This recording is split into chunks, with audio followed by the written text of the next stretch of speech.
Hello, I'm Mary Beth Lyson of the Yellow Arrow Collective with today's Inner Life Prep Essential Skills video on dropping anchor in times of distress. The breathing techniques I shared last time are incredibly helpful for managing day-to-day stress. But if you're distressed or overwhelmed in the moment, you are fully in the red zone, you're going to need something else. You need a way to weather the storm like a ship dropping anchor until it calms down. When it does, the ship can more actively navigate and move to safety. We can do the same in a stress or an emotional storm. Well, I often do a longer version of this with clients to bring them fully back into that green zone, that responsive state.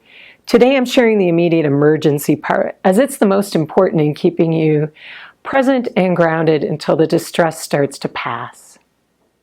This helps calm the system override and keep all parts of your brain online to help you regain control. Once you've done that, then you can decide how you want to respond in that situation. Okay, so let's practice. For this, since I'm hoping that you're not hijacked right in the moment, so what I'd like to ask you to do is just bring up a recent distressing or upsetting situation. Not something super extreme, but maybe if you think about a 1 to 10 scale, it's a 6 or less. And bring that situation fully to mind as if it were happening again, right here, right now. You can even close your eyes if you want to bring that fully back to life. In real world situations, you're obviously not going to be doing that. You're going to be in the moment and you're going to have all the distress material you need to work with. But for right now, it's really important to practice so that you're ready and you have the muscle memory even, and literally the memory to enact it when you need it. Okay, so we'll practice with this situation so you can get familiar with what the process is like. All of the moves that we're going to do help you get physically grounded and fully present so you're not taken away by what's happening.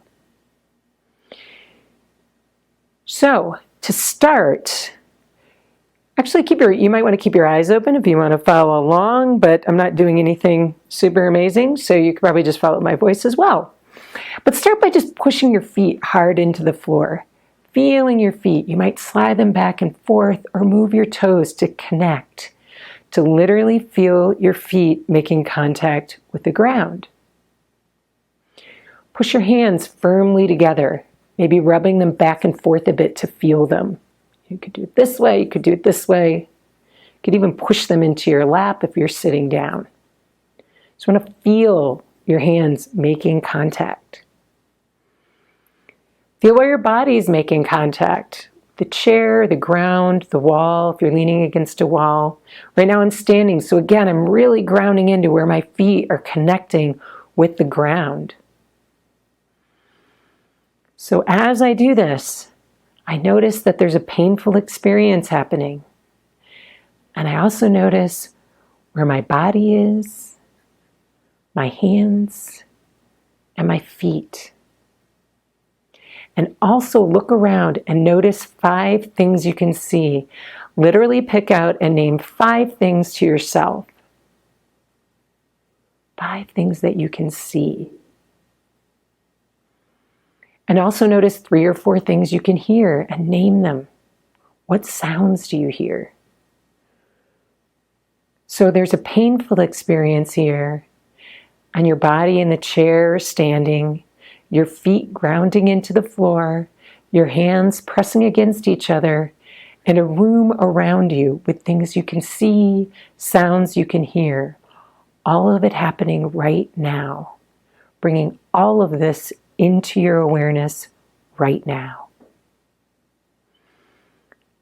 And noticing your breath, saying to yourself, breathing in on the inhale and breathing out on the exhale. Breathing low into the belly, repeating breathing in and breathing out.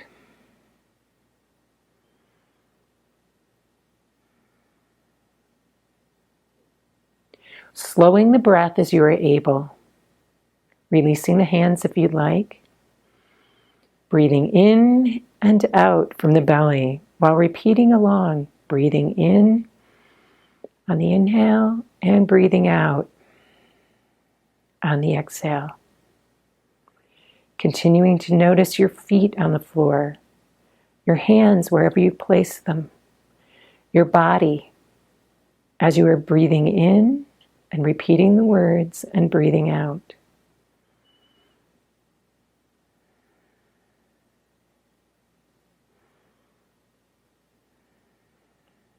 Staying with this as long as you need to come back to a state of calm.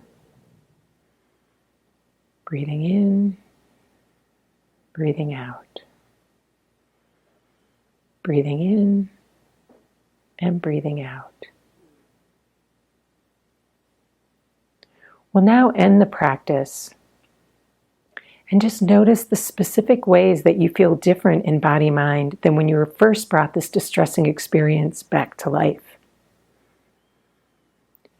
This dropping anchor process helps us not spin farther out of control when we're hijacked or upset. We get back to that green zone of responsivity faster.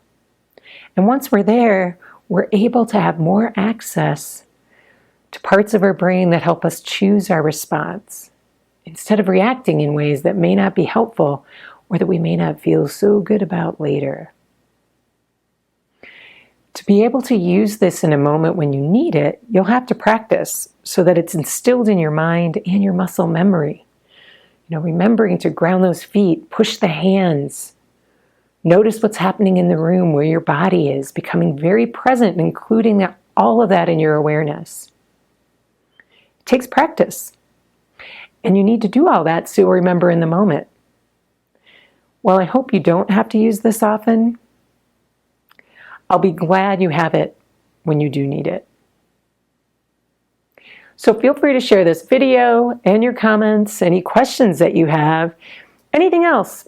And that's it for today. Good luck with dropping anchor. Share with me how your experiences go, any ways that you adapt it so it works better for you. Always welcome. And we'll talk to you next time.